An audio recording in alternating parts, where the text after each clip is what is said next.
नमस्कार, मैं हूँ विकास टेकरे और स्वागत करता हूँ आप सभी का द हिस्ट्री यूट्यूब चैनल में। आज के इस वीडियो में हम एमए इतिहास 4th सेमेस्टर के इस क्वेश्चन पेपर को देखने वाले हैं, जो है इतिहास मराठों का 1720 से 1818।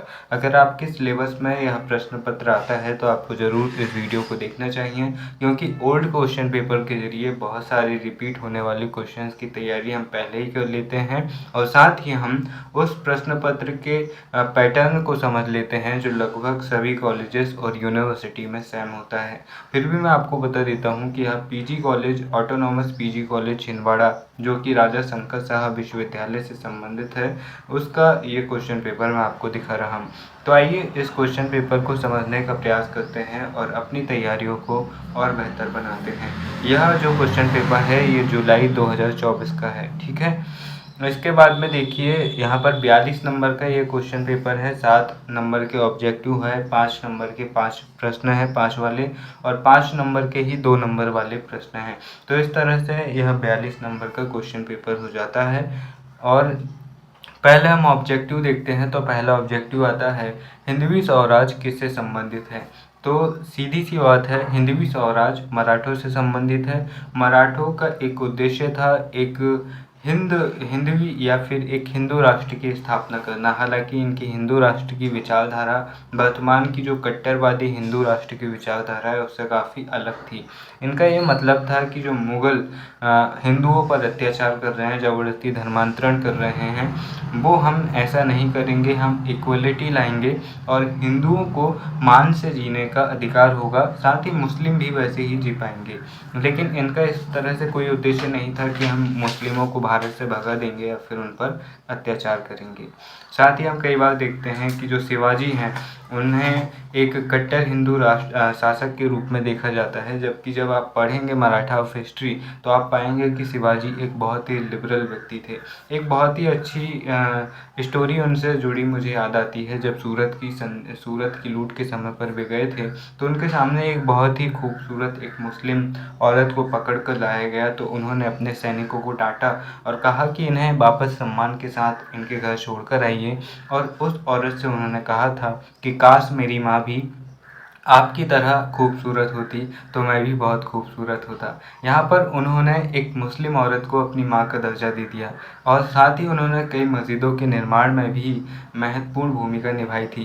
पीर पीरन की दरगाह खरगोन में जो बाजीराव प्रथम थे, बालाजी बाजीराव थे, उन्होंने भी योगदान दिया था। इसलिए हम कह सकते हैं कि जो मराठे शासक या पेशवा हुए वो लिबरल थे। हालांकि बाद में आने वाले कुछ लोगों या फिर इतिहासकारों की वजह से हम इन्हें दूसरे तरीके से याद रखते हैं। पानीपत के तृतीय युद्ध में प्रमुख सेनानायक कौन था।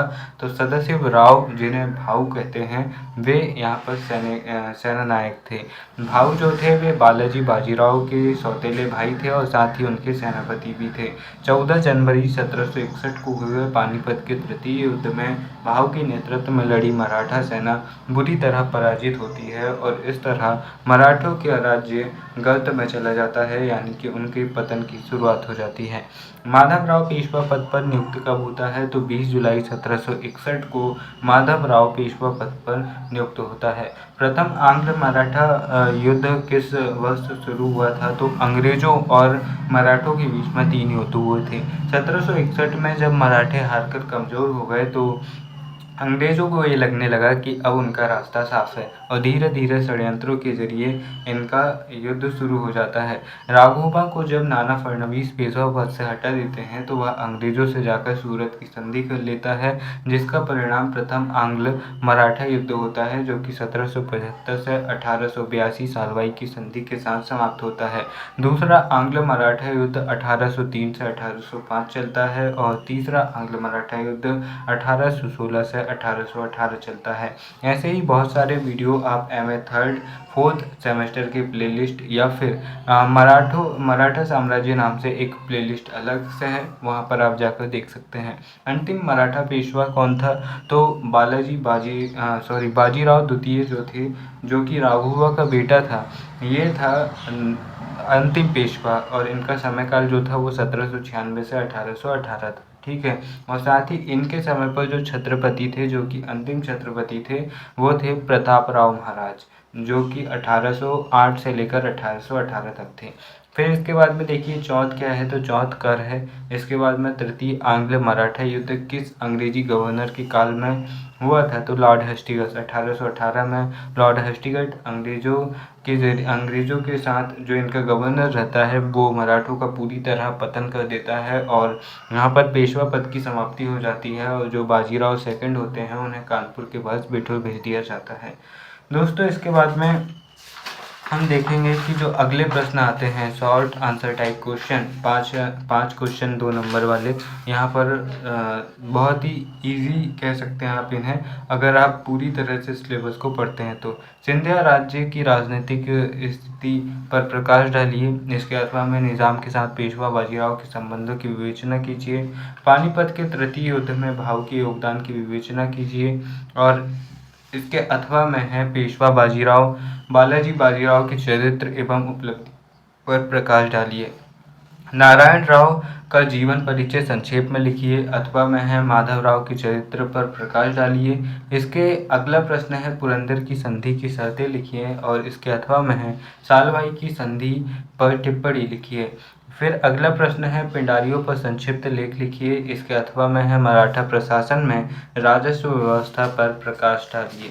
इसके साथ ही अगला प्रश्न जो 5 नंबर के हैं लॉन्ग आंसर टाइप क्वेश्चन, वहाँ पर पहला प्रश्न आ जाता है कि प्रमुख मराठा राज्यों पर प्रकाश डालिए। इसके अथवा में है मराठा साम्राज्य के विस्तार में पेशवा बाजीराव प्रथम की भूमिका स्पष्ट कीजिए।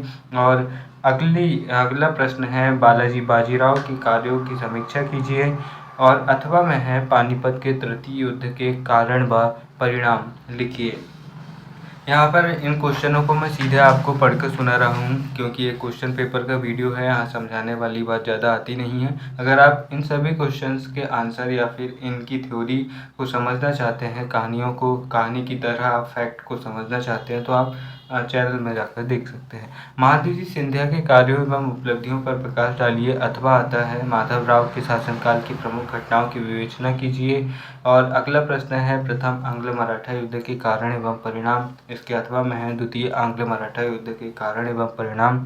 और जो अंतिम प्रश्न आता है वो ये है कि मराठों के पतन के प्रमुख कारणों पर प्रकाश डालिए। और अथवा में है पेशवाओं के अधीन मराठा प्रशासन पर प्रकाश डालिए। सीधी सी बात यह है कि 6 महीने के सेमेस्टर में अगर आप जो 6 महीने होते हैं, 6 महीने में से 3 महीने भी अगर आप रोज़ एक दिन में 1 घंटा भी अगर आप अपना एमए पढ़ लेते हैं तो आप आसानी से अपने एमए में टॉप कर सकते हैं। क्योंकि जो एमए होता है वो कुल मिलाकर जो बीए के आप 3 सेमेस्टर पढ़ रहे होते हैं किसी सब्जेक्ट को, उन्हीं का पूरा सार मिलाकर आपको शुरू से अंत तक एमए में दे दिया जाता है। इसीलिए अगर आप इजी और पूरी प्लानिंग के साथ पढ़ेंगे तो आपका एमए बहुत बेहतर हो सकता है। और इसमें मैं आपकी मदद ये कर सकता हूँ कि अगर आप हिस्ट्री से एमए कर रहे हैं तो चारों सेमेस्टर की प्लेलिस्ट बनी हुई है चैनल में, जहाँ पर आप जाकर देख सकते हैं और कंटेंट आपको इजीली मिल जाएगा जिससे आपकी तैयारी और बेहतर हो सकती है। वीडियो के अंत में बस इतना ही कहना चाहूँगा। जॉर्ज ऑरवेल कहते हैं इंसान प्रसन्न और पूर्ण आनंद से तभी रह सकता है जब वह इस जीवन का उद्देश्य समझना छोड़ दे। जो चल रहा है उसे चलने दीजिए, जो हमारे पास है उससे बेहतर कीजिए। जब हम एमए या बीए करते हैं या फिर डीसीए या पीजीडीसीए जैसी डिग्रियां करते हैं तो हम साथ में इनके साथ साथ कॉम्पिटिटिव एग्ज़ाम्स की तैयारी करते हैं। और हम जो डिग्री चल रही है उसे तो छोड़ देते हैं, साथ ही कॉम्पिटिटिव एग्ज़ाम्स की तैयारी में इतने लग जाते हैं कि हम ना तो उधर अच्छा कर पाते हैं और ना ही इधर अच्छा कर पाते हैं। इसीलिए दोनों के लिए आप समय डिसाइड कीजिए, क्योंकि जो आपके पास है उसमें बेहतर करना बहुत ज़रूरी होता है। इसीलिए बस इतना ही, फिर मिलते हैं अपने किसी और वीडियो में। तब तक के लिए नमस्कार, जय हिंद।